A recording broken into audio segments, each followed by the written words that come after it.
উত্তর কোরিয়ার প্রতিষ্ঠাতা কিম ইল সুং এর জন্মবার্ষিকী উপলক্ষে পিয়ংইয়ংয়ে শুরু হয়েছে জাতীয় রান্না উৎসব। 3 দিন ব্যাপী এই আয়োজনে অংশ নিয়েছেন দেশের রাধুনী, বিশ্ববিদ্যালয়ের শিক্ষার্থী ও গৃহিণীরা।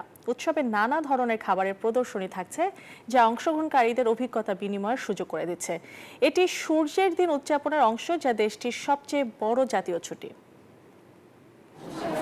উত্তর কোরিয়ার প্রতিষ্ঠাতা কিম ইল সুং এর জন্মদিন উপলক্ষে রাজধানী পিয়ংইয়ংয়ে জাতীয় রান্না উৎসবের আয়োজন করা হয়েছে। দেশটির রাষ্ট্রীয় গণমাধ্যম KCNA জানিয়েছে, এপ্রিলে শুরু হওয়া উৎসবটি 3 দিন পর্যন্ত চলবে।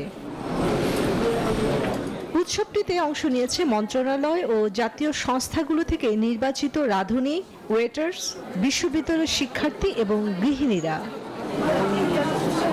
এই আয়োজনের মাধ্যমে অংশগ্রহণকারীরা নিজেদের রান্নার দক্ষতা প্রদর্শন ও উন্নত করার সুযোগ পাচ্ছে।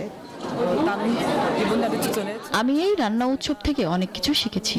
খাবারগুলো সুস্বাদু ও দৃষ্টিনন্দন ছিল, যা মানুষের আকর্ষণ সহজেই কেড়ে নেয়।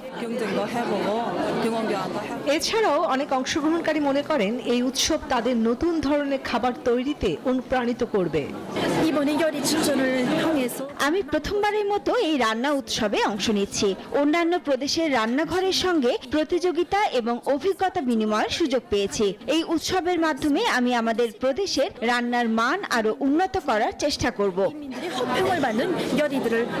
সূর্যের দিন উদযাপনের অংশ এই উৎসবটি, যা 15 এপ্রিল পালিত হয়। এই দিন উত্তর কোরিয়ায় সবচেয়ে বড় সরকারি ছুটি। কিম ইল সুং, যিনি 1994 সালে মারা যান, প্রতিষ্ঠা করেছিলেন বর্তমান শাসন ব্যবস্থা, যা এখন তার নাতি কিম জং উন পরিচালনা করছেন।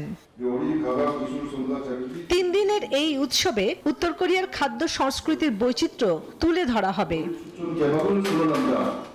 চন্দ্রানী চন্দ্রা, নিউজ 24।